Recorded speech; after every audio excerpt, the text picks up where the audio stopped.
L'addition sans retenue, une des erreurs les plus fréquentes. Regarde cette addition, 13 plus 24.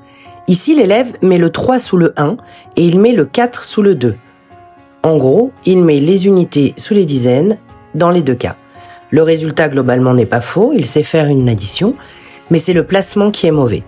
Et ça montre surtout une mauvaise compréhension de la numération. L'élève ne voit pas encore la place du chiffre dans le nombre, il ne distingue pas bien les unités et les dizaines. C'est pour ça qu'on ne commence pas en écrivant directement sur la feuille.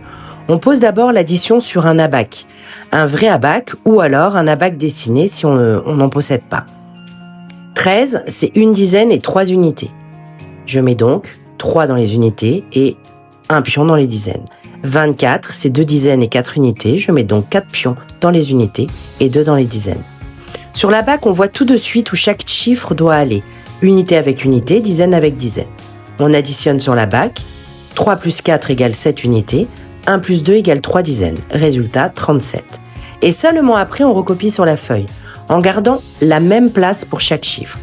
Si les élèves apprennent à utiliser l'abac dès le début, ils comprendront beaucoup plus facilement l'addition avec retenue, la soustraction avec emprunt ou par cassage, et ça sert aussi de remédiation en numération. Si tu as aimé cette vidéo, n'hésite pas à t'abonner et dis-moi en commentaire quelle notion tu aimerais que j'aborde ensuite. À bientôt!